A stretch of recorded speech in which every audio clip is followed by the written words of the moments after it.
ओम नमो हरिहंताय ओम नमो तिरसेदान ओम नमो हरियाण ओम नमो वज्रायण नमो लोय सब साधु नाम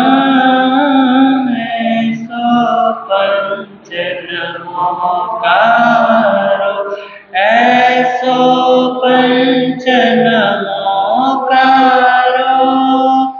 सब पापनाशनो मंगलारंच सवे से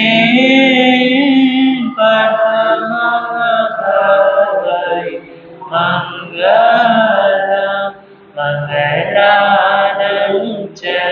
सवे से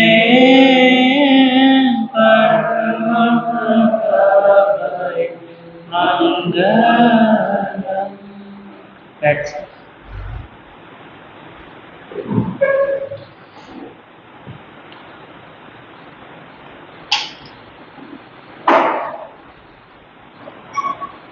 धम्मो मंगलम पीठम अहिंसा संयम तवो देवावितं नमः सन्ते जस धम्मित्सयमनो भगवन् तेरी आराधना भगवन् तेरी आराधना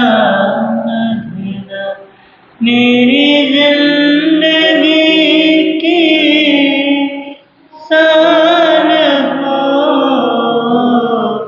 बस एक यही वरदान दो बस एक यही वरदान दो मेरी आत्मा बलवान हो भगवन् तेरी आराधना।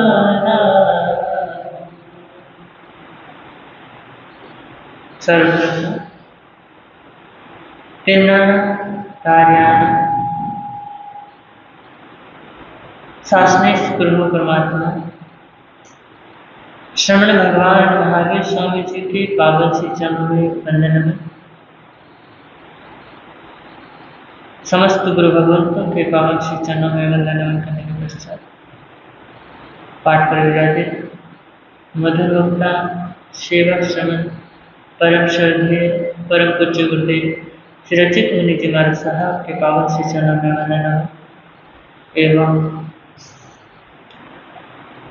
भगवान महावीर दरबार में पधारे जिन शासन के उपासकों एवं उपासिकाओं आप सभी का मैं हार्दिक स्वागत करता हूँ।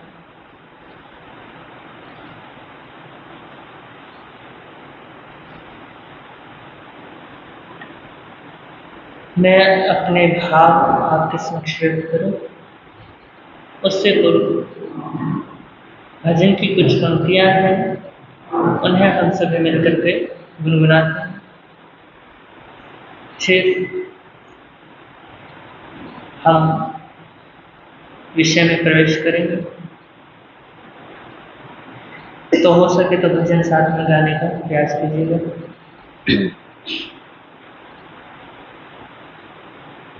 जपो महावीर को प्रेम के साथ जपो महावीर को प्रेम के साथ ज्ञान कहते हैं हो ज्ञानी कहते हैं जरा तो सुन जपो महावीर को प्रेम के साथ जपो महावीर को प्रेम के। धन दौलत के चक्कर में गाफिल क्यों खोता है, धन दौलत के चक्कर में गाफिल क्यों खोता है। जग की झूठी माया के सपने में सोता है, जग की झूठी माया के सपने में सोता है। यूं ही सोना नहीं, व्यर्थ खोना नहीं, जपो महावीर को प्रेम के साथ, जपो महावीर को प्रेम के साथ। यह जीवन चंचल तेरा पानी सम बहता है, यह जीवन चंचल तेरा पानी सम बहता है। बुरे भले कर्मों का तेरा जमा खर्च होता है, बुरे भले कर्मों का तेरा जमा खर्च। तू ये सोच जरा वीर का ध्यान लगा, जपो महावीर को प्रेम के साथ, जपो महावीर को प्रेम के साथ। ज्ञानी कहते हैं, ज्ञानी कहते हैं, जरा तो सुन, जपो महावीर को प्रेम की। संगी साथी सब तेरे कोई साथ न आता है, संगी साथी सब तेरे कोई साथ न। हाथी घोड़ा महल खजाना धरा यही रह जाता है, हाथी घोड़ा महल खजाना धरा यही। कोई तेरा नहीं वीर का नाम सही, जपो महावीर को प्रेम के साथ, जपो महावीर को प्रेम के साथ। पल पल ये जीवन तेरा यूं ही बीता जाता है, पल पल ये जीवन तेरा यूं ही बीता। प्रभु नाम का हीरा ही तेरे साथ में आता है, प्रभु नाम का हीरा ही तेरे साथ में आता। कह पारसमणि सुन लो प्यारे गुणी, जपो महावीर को प्रेम के साथ, जपो महावीर को प्रेम के साथ। ज्ञानी कहते हैं, ज्ञानी कहते हैं, जरा तो सुन, जपो महावीर को प्रेम के साथ।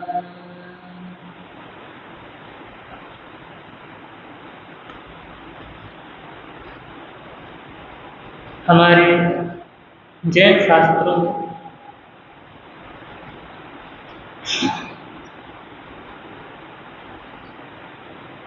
और जैन वाङ्मय का एक सुंदर सूक्ति है, सूत्र है, बड़ा प्यारा सूत्र है। अनुशासन मोवाया, यानी विकास का एक उपाय है आत्मानुशासन, अनुशासन। जहाँ अनुशासन नहीं होता वहाँ विकास नहीं होता। अनुशासन मोबाइल, अनुशासन क्या है? विकास का सूत्र है। तो जहाँ अनुशासन नहीं होता वहाँ विकास अवरुद्ध क्या हो जाता है? वहाँ विकास का रास्ता बंद हो जाता है। अनुशासन स्वयं पर भी किया जाता है और दूसरों पर भी किया जाता है। तो जब तक बच्चे छोटे होते हैं, है ना, जब तक बच्चे छोटे होते हैं, समझ शक्ति पूर्ण रूप से क्या नहीं होती उसकी, विकसित नहीं होती। और जिसमें आत्मानुशासन की क्षमता नहीं होती, इसलिए वहाँ परानुशासन चलता है, यानी दूसरे के अनुशासन चलाना या दूसरे के अनुशासन में रहना। यह ठीक है, किंतु इससे भी ऊंची बात है कि आदमी में क्या हो? आत्मानुशासन का विकास हो। उत्तराधर्म सूत्र में सुंदर कहा गया है, वरम में अपा जाता है ना। यह ज्यादा अच्छा है कि मैं स्वयं अपने आप पर क्या करूं? अपने आप पर अनुशासन करूं। यानी दूसरों पे अनुशासन करने से अच्छा मैं क्या करूं? खुद पे अनुशासन करूं। और आत्मानुशासन में दो शब्द हैं, आत्मा और अनुशासन। मतलब ये है कि अपने आप पर अनुशासन करना, अपनी आत्मा पर अनुशासन करना। तो प्रश्न हो सकता है कि आत्मा तो स्वरूपी है नहीं, आत्मा तो अरूपी है, उसे देखा नहीं जा सकता, फिर उसमें अनुशासन कैसे किया जा सकता है?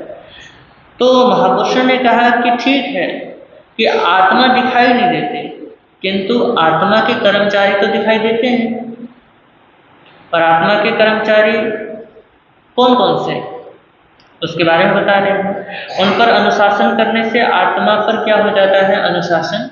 अपने आप जैसे ही आप उन कर्मचारियों पे अनुशासन करने लग जाओगे तो आत्मा पे अपने आप अनुशासन क्या हो जाएगा?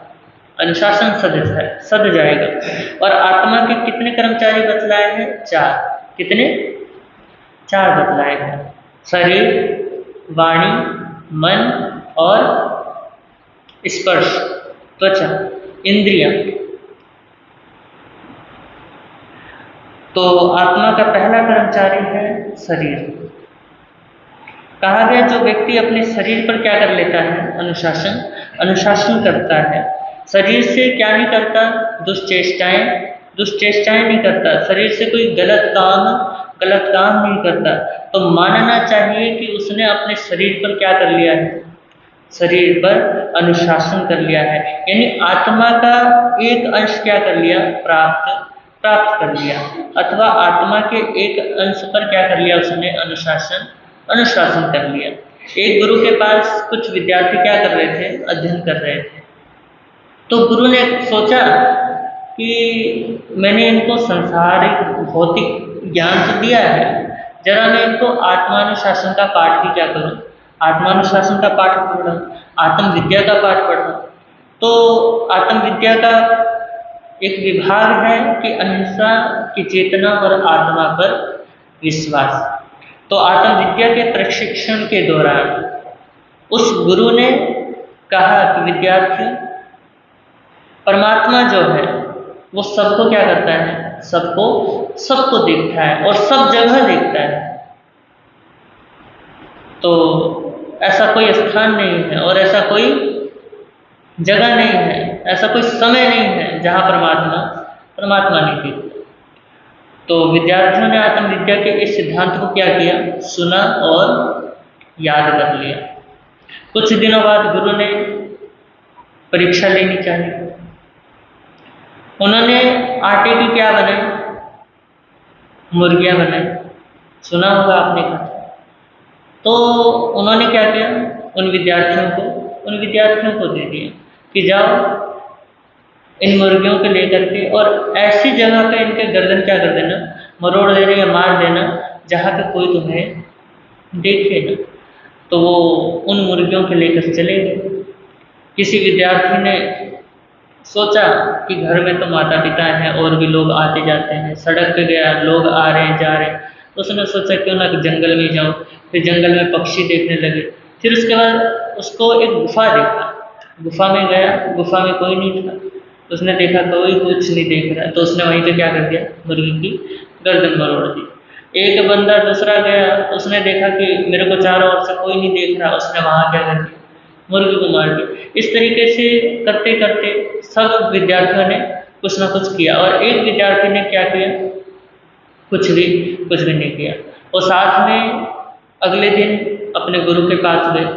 सबने बोला कि गुरु महाराज, हम आपने जो काम सौंपा था हमें, हमने वो काम पूरा कर दिया। आपने कहा था कि जो कोई जहाँ ना देख रहे हो वहाँ पे हमने क्या किया, इन मुर्गियों को वहाँ पे मारा है। तो फिर गुरु ने उस एक लड़के को देखा और कहा कि तुमने क्यों नहीं मारा इस मुर्गी को, तुमने क्यों नहीं मारा। तो विद्यार्थी ने कहा, गुरुदेव कुछ दिन पहले आपने आत्मविद्या का एक पाठ पढ़ाया था कि परमात्मा सबको सब जगह क्या करता है, हर समय देखता है। और तो सबसे बड़ी बात यह है कि मेरी आत्मा क्या कर रही थी, स्वयं देख रही थी, किसको, उस मुर्गी को मारते। तुम ये इतना बड़ा पाप कैसे कर सकता। तो गुरु जी का क्या हो गया, चित्त प्रफुल्लित हो गया, खुश हो गए, हर्षित हो गए कि मुझे एक विद्यार्थी तो ऐसा मिला जिसने आत्म विद्या का पाठ क्या किया, आत्मसात किया, यानी उसको जीवन में आचरित किया, यानी उसको जीवन में उतारा। तो इस प्रकार शरीर से गलत काम नहीं करना, यह शरीर पर क्या है, अनुशासन, यह शरीर पर अनुशासन है, जो आत्मानुशासन का क्या है, एक विभाग है, क्या है, एक अंश है।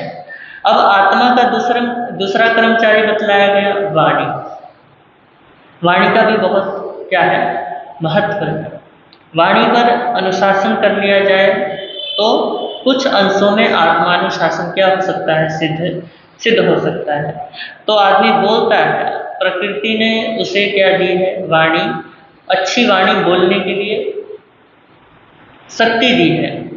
किंतु कई लोग ऐसे भी होते हैं जो बेचारे क्या नहीं कर पाते, बोल नहीं पाते। कई ऐसे हैं जो बोल तो पाते हैं लेकिन तुतला के बोलते हैं। कई तो ऐसे भी हैं कि बोल ही नहीं पाते। कई ऐसे हैं कि हकला करके क्या करते हैं, हकला करके बोलते हैं।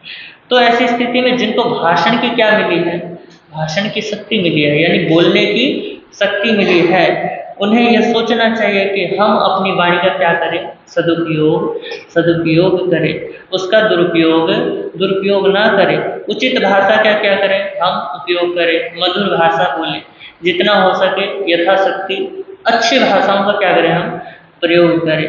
कभी यदि आदमी का यह संकल्प हो तो ऐसा मानना चाहिए कि उसने वाणी पर क्या कर लिया, अनुशासन, वाणी पर अनुशासन कर लिया है। और वाणी अनुशासन के अभाव में आदमी कभी कभी हंसी मजाक में क्या कर देता है, झूठ बोल देता है।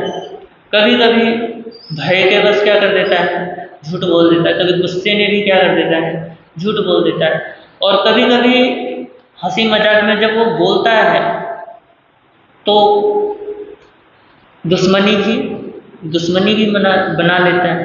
हंसी मजाक में कुछ शब्द ऐसे बोल देते हैं जिससे सामने वाला क्या हो जाता है, रुष्ट हो जाता है, क्रोधित हो जाता है, गुस्सा हो जाता है। तो ये क्या है, वाणी का असंयम है, यानी वाणी का दुरुपयोग है। तो आत्मानुशासन अथवा विकास का इच्छुक व्यक्ति क्या ना करे, ज्यादा ना बोले, किसी की क्या ना करे, निंदा ना करे, शिष्ट, शालीन और मधुर भाषा का क्या करे, प्रयोग करें। तो वाणी का संयम और सम्यक प्रयोग करने वाला व्यक्ति आत्मानुशासन की दिशा की ओर क्या हो सकता है, अग्रसर हो सकता है। तो आत्मा का तीसरा कर्मचारी बतलाया है मन। पहला क्या है, शरीर। दूसरा क्या है, दूसरा वाणी। और अब तीसरा बता रहे हैं मन। मन पर अनुशासन करना क्या है? बहुत बहुत कठिन है। मन की दो अवस्थाएं बतलाई गई हैं, महापुरुषों ने बताई है। एक तो व्यग्र अवस्था और दूसरी एकाग्र एकाग्र अवस्था। तो व्यग्र अवस्था में आदमी का मन क्या होता है? हर जगह घूमता है, विभिन्न बिंदुओं पर क्या करता है वो? विचार, यानी घूमता ही रहता है। जब आदमी एक बिंदु पर केंद्रित हो जाता है तो उसे क्या कहते हैं? एकाग्र अवस्था कहते हैं। तो प्रश्न हो सकता है कि मन को एकाग्र कैसे किया जा सकता है? क्योंकि बहुत बार क्या है, बहुत महापुरुषों से प्रश्न किया गया और महापुरुषों ने क्या किया? उसका जवाब भी दिया है। तो श्रीमद् भगवत गीता में श्री कृष्ण ने बड़ा सुंदर कहा है और कहा कि अभ्यास और वैराग्य के साथ तुम क्या कर सकते हो? क्या कर सकते हो तुम? मन पर अनुशासन कर सकते हो। मन को क्या कर सकते हो? साध सकते हो। किसके द्वारा? अभ्यास और वैराग्य के द्वारा। और तुम अगर मन के ही दास बन के रह जाओगे तो फिर वैराग्य कहाँ से आएगा? और अभ्यास कहाँ से आएगा? तो अभ्यास इस तरीके से करना है कि मन को क्या करना है? जो मन मांगता है उसको नहीं देना है, और हमको क्या करना है? उसके अनुसार बिल्कुल नहीं चलना है। तो ये धीरे धीरे अभ्यास होता है। अगर मान लो नहीं भी हो पाता तो कोशिश करते रहो धीरे धीरे, तो कोई ना कोई ऐसा दिन भी आएगा जब मन मांगेगा और आप क्या नहीं करोगे? उसका बिल्कुल नहीं सुनोगे। तो वैराग्य और अभ्यास के द्वारा आप क्या कर सकते हो? मन पे काबू पा सकते हो।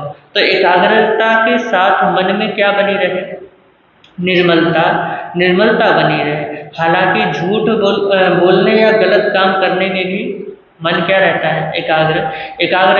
एकाग्र रहता है, लेकिन उसमें मन क्या रहता है? मलिन रहता है।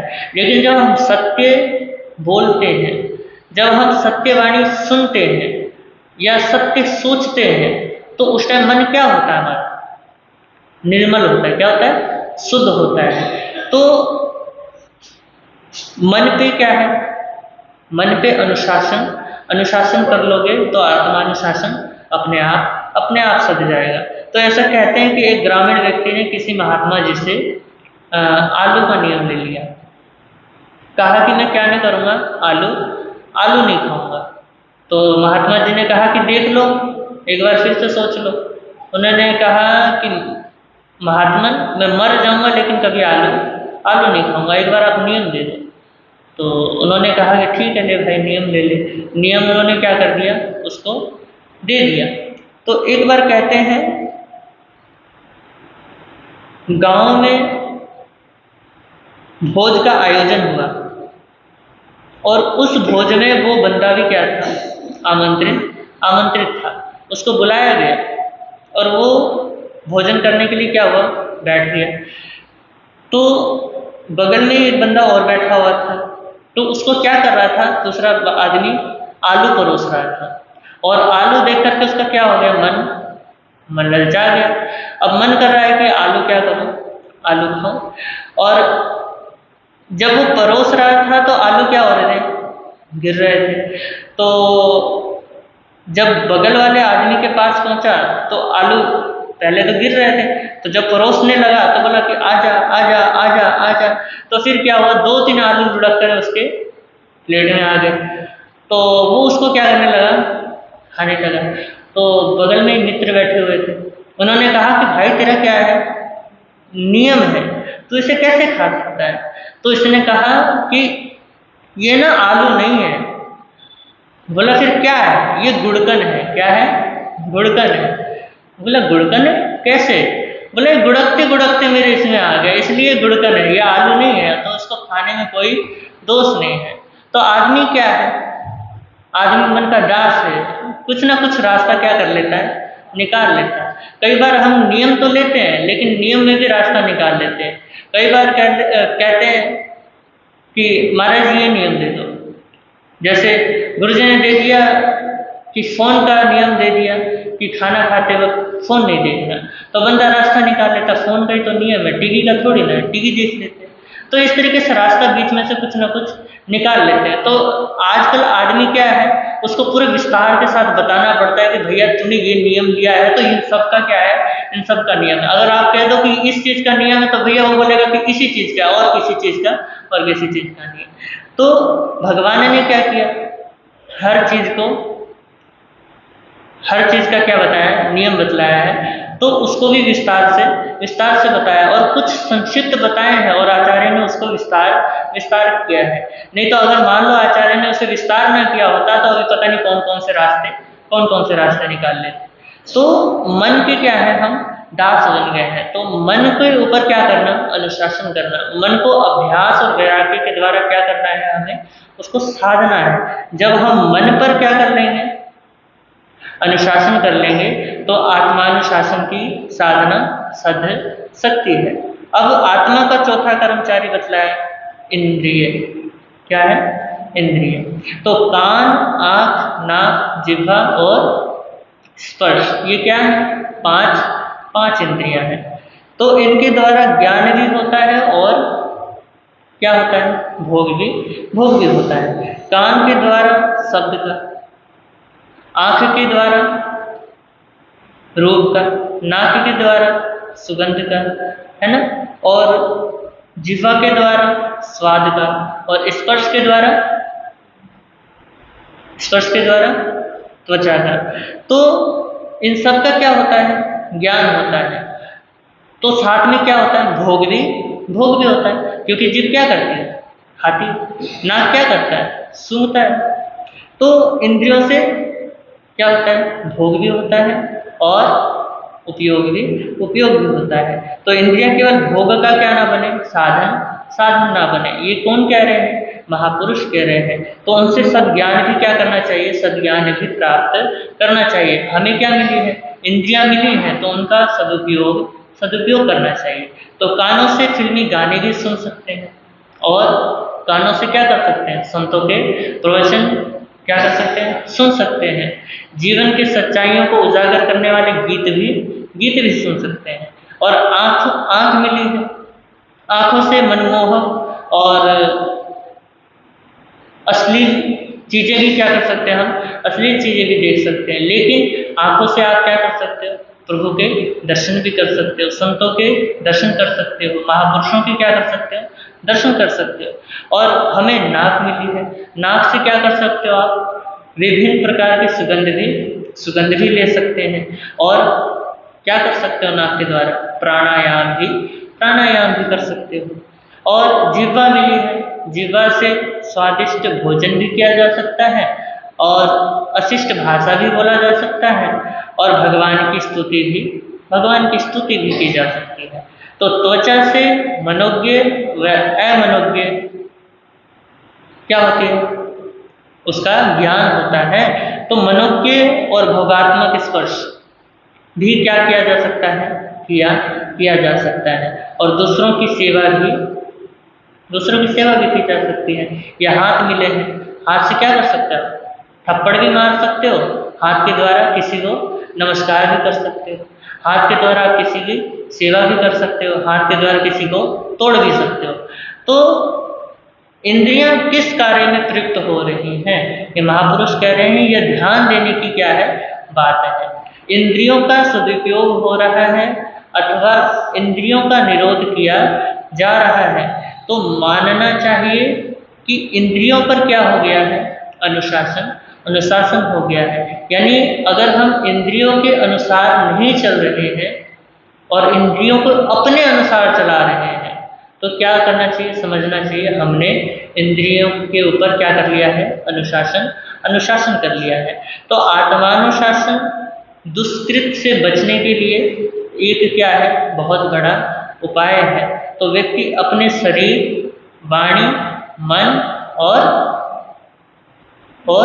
इंद्रिय पर क्या करना चाहिए, अनुशासन करना चाहिए। और उस पर अनुशासन कर आत्मानुशासन की दिशा की ओर क्या कर सकता है, वो अग्रसर हो सकता है और अपने जीवन में क्या कर सकता है, विकास कर सकता है।